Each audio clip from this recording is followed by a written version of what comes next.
हम कभी अलग तो नहीं होंगे ना? कैसी बात कर रहे हो? हमें कौन अलग करने वाला है? अरे भाई, पूछना पड़ता है, क्या पता कब अपना मन बदल लो तुम। कुछ भी। ये मेरी हैप्पी प्लेस है, इससे दूर जाऊंगी तो मेरा दम ही घुटेगा। मैं सांसें बनकर आऊंगा ना फिर। ओहो शायर साहब, सो जाओ, सुबह जल्दी उठना है, कॉलेज भी जाना है। Good night. हाँ जी, गुड नाइट। कुछ दिन यूं ही बीते। इस दौरान श्वेता की कॉलेज में एक लड़के से नई नई दोस्ती हुई और उसका नाम था रोहन। रोहन के बारे में थोड़ा सा बताता हूँ। रोहन उस टाइप का लड़का था जिसको लड़कियों के साथ रहना, घूमना फिरना ये सब बहुत पसंद था। उसके काफी पास रह चुके थे और लगभग सभी लड़कियों को उसने यूज करके छोड़ दिया था। इतने खराब रिकॉर्ड के बाद भी रोहन नहीं सुधरा था। वो दुनिया को दिखाता था कि वो शरीफ है, सुधरा हुआ है, लेकिन उसकी नीयत बहुत खराब रहती थी लड़कियों को लेके।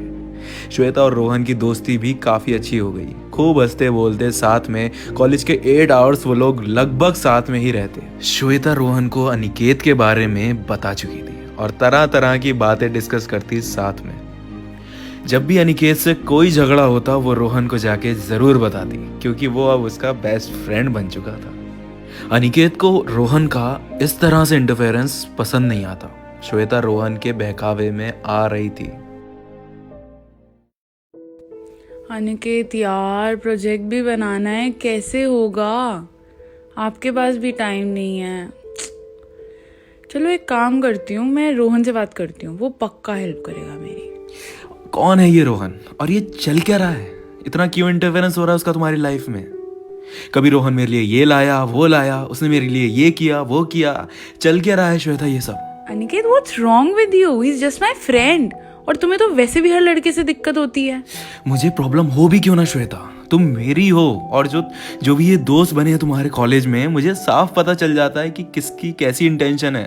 और ये रोहन जो है ना, इसकी कोई ठीक इंटेंशन नहीं है। ट्राई टू अंडरस्टैंड श्वेता, तुम इससे दूर ही रहो, तुम्हारे भले के लिए ही कह रहा हूँ। मुझे मत बताओ किसकी कैसी इंटेंशन है अनिकेत।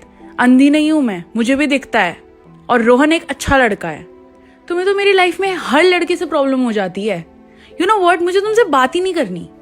इतना बोलते ही गुस्से में श्वेता ने फोन रख दिया। बस फिर क्या, जो हमेशा होता था, श्वेता गई रोहन के पास, उसने सब बताया। और फिर जो रोहन ने श्वेता को अनिकेत के खिलाफ भड़काया है, पूरा ब्रेन वॉश कर दिया श्वेता का। और उसके बहकावे में आके श्वेता डिस्टेंस करने लगी अनिकेत से। ऐसे ही कई बार अनिकेत ने समझाने की कोशिश करी श्वेता को, लेकिन वो हर बार अनिकेत की ओवर पोसेसिवनेस समझ के उल्टा उससे झगड़ा कर लेती थी। श्वेता और अनिकेत की अब बात होना बंद हो चुकी थी। लेकिन बात होना बंद हो जाने का मतलब ये नहीं होता है ना कि आप अपने इंसान की फिक्र करना छोड़ दें या उस पर नज़र रखना छोड़ दें। एक दिन रोहन ने हाउस पार्टी रखी और उस पार्टी में सबको इनवाइट किया, श्वेता को भी। श्वेता रेडी होके जाने लगी अपने सारे फ्रेंड्स के साथ, वो भी पहुंची। पहुंचने के बाद वहां देखा तो रोहन के कुछ अपने दोस्त भी आए हुए थे। पैक बनने लगे, सबके हाथ में अपनी अपनी ड्रिंक्स थी। रोहन सबके लिए ड्रिंक्स बना रहा था। अचानक उसने श्वेता की ड्रिंक में कोई ड्रग मिलाया, जिसको पीते ही श्वेता बेहोश होने लगी। श्वेता वहां गिरी तो सब लोग चौंक गए। रोहन ने कहा वो श्वेता को अंदर रूम में सुला देगा, आप सब लोग एंजॉय करो। बस फिर क्या, श्वेता को अंदर ले जाने के बहाने रोहन उसको अंदर लेके गया और फिर उसकी नीयत जो खराब होनी शुरू हुई है। इससे पहले वो कुछ करता, उस रूम का दरवाजा बहुत जोर से आवाज करते हुए खुल गया और उसके बाद का मंजर कुछ यूं था कि चौखट पे अनिकेत खड़ा था, गुस्से से बेहद लाल। बिना देरी करे वो भाग के अंदर आया, रोहन का कॉलर पकड़ के घसीटते हुए बाहर तक लेके आया और सबके सामने जो उसने तोड़ा है रोहन को, देखने लायक था वो सीन। अगले दिन जब श्वेता की आंख खुली तो वो अनिकेत के बेडरूम में सोई हुई थी।